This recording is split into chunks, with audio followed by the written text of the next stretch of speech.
Hi everyone, it's Katie, and today I have a book review for you. This is Moonology by Yasmin Boland. This is a fairly recent book by Hay House Publishing, and I adored it. I haven't been able to read a whole lot since April, May this year.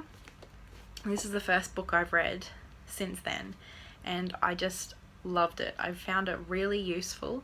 It's not really a front to back sort of read, but there are kind of sections that you can read all the way through, and then the rest of it is more a reference guide.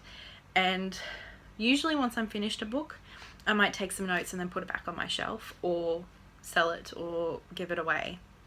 This one I've kept out because I really have found myself referencing it. It's completely changed or enhanced my relationship with the moon and my working with the moon. For a long time now, I have really enjoyed working with the moon cycles, but my approach was usually limited to doing some perhaps manifesting or just connecting with Lilith at the new moon. And then the full moon for me was just about gratitude and releasing. And I mean, I always kind of looked up at night to the moon because it's pretty, but that was the extent of my moon practice. I'd always see, people talking about, the full moon in Virgo or the new moon in Libra, but that just didn't mean anything to me. I really don't have a solid understanding of astrology. I know my personal kind of main signs, but that's it. I didn't have any understanding of what the moon being in a certain sign meant for me as a practitioner, what that meant that I should be doing or could be doing. This book has changed that. This book has really taken my practice with the moon to a whole new level of incorporating the signs but also the houses for me in my personal chart. And it's just broadened what I feel like I can do, and also given me the skills to work with the moon on a regular daily basis rather than just at the new or the full. The book is broken up into 4 sections. Part 1 is why the moon is magic, and this is just an introduction. It's only like 30 pages, and it's really just the real basics on the moon and the cycle and how the orbits of the sun, moon and earth influence what we see in the sky, and just a brief guide to what each of the moon phases is useful for. So it's really, really basic introductory stuff. Part 2 is create your dream life with the new moon, and this is where this book really starts to kick off. I read the first 30 pages and I was like, well, this is boring. But once I got to part 2, that's when I started to see all of these practical tips and useful guidance that I could implement into my practice. So this section is all about the new moon, of course, and we talk about new moon wishing. And that's a really cool tool that this book encourages us to do, is just to wish at the new moon. And then she also gives you some more practical tools for manifesting. In this section, we also have a guide to working with the new moon in each of the signs. So if the new moon is in Virgo, what can we do? And this part is really quite extensive. There's a page to 2 pages on each new moon, so each of the signs, and it gives us 5 points of different focus areas that are really good to focus on for this new moon.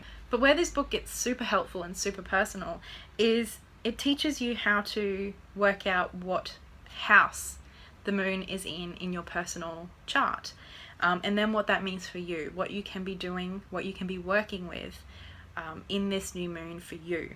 So I have it tagged actually, so I can go to it.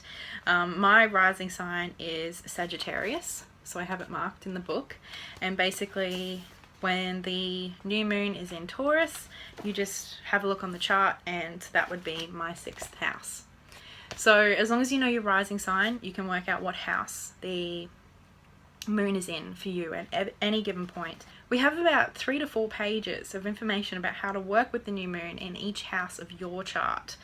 So it's super, super helpful and super personal. It gives you a brief 1-sentence introduction into what that house focus should be for you, what to expect, what to wish for, what to visualize, ideas to keep in mind, a message, a meditation booster, a ritual to do, things to do, top 3 affirmations, essential oils to work with, numerological energies to work with, a mantra to work with, 3D and 5D chakras to work with, a guiding archangel and guiding goddess, as well as the universal law. So for example, it might be the law of vibration, the law of attraction, and then the heavenly ray.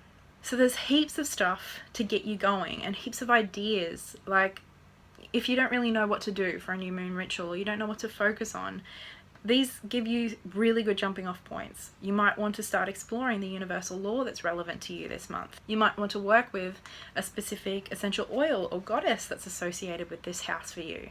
And then in the things to do, there's really, really practical, mundane things that help you take advantage of the energy in your life at this new moon. So for example, the one that I've flipped to now, the new moon in your second house, the things to do, some of them are to start a savings account or to hire an accountant. So lots of really practical, usable guidance as to how to work with the new moon as it's relevant to your personal astrological birth chart. Part 3 is much the same, but this instead is a focus on the full moon and working with the full moon. Again, we have plenty of information about the full moon in each sign and also in each of the houses of your birth chart. This part though, being the full moon, has more of a focus on forgiveness and gratitude and why they are important to the process of manifesting and how the full moon can help us with those things. Part 4 is quite a lot shorter than the previous 2. This is Live Consciously with the Daily Moon, and here we get about half a page of information on what to do, how to use the daily moon in each sign and again in each house. There's also quite a bit of helpful reference material in the back of the book. So that's a rundown of what you get in here. And I just think it's incredible. It's so easy to access. Often astrology books for me feel really overwhelming. Like, there's so much information. Astrology is such a big, complex topic. And this just brings it all back down to how can you personally work with the moon today? What can you do at this new moon? What can you do at this full moon? I just think it's so simple. It's so simple that it just makes it so accessible. But there's still heaps of awesome information in here. And because it's so accessible, I feel like I'm using this book. Often with astrology books, often with working with the moon sort of books, I feel like I kind of have a bit of a read through, but I don't really know what I'm supposed to do with the information. I feel a bit overwhelmed, a bit confused.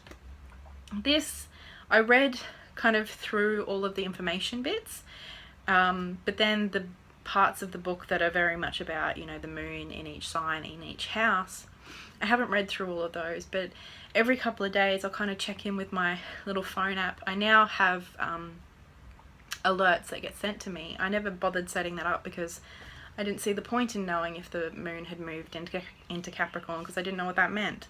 Whereas now I get a little alert when the moon moves into a new sign, and I grab this book and have a look what that means for me for the next day or two, and what I can be focusing on, what I can be doing. And then it's really kind of given me a much more focus at my new moon and full moon rituals, and just my experience of those times of the month. As the cycle, I am focused much more on a cycle rather than on these 2 points on the new and the full moon. It's just given me a lot more tools and knowledge to be able to work with the moon in a much more holistic way, in a much more personal way. If you enjoy working with the moon, if you want to work with the moon and you want to kind of deepen that practice but you don't really know how, this book is really, I think, a really great place to start, because it is really simple but it's still full of information, but it's presented in a very accessible way, in a very practical way that empowers you to start using this information rather than just reading it and going, okay, I know a bit of extra stuff. It's like, how can we use this information? So I'm also going to do a blog post review of this, so I can kind of put my thoughts into a little bit more of a coherent structure. So if you want to read a book review, a written book review, I'll leave the link to that below. If you have any comments or questions about this book, feel free to leave them below and I'll get back to you. And until next time, guys, much love. Bye.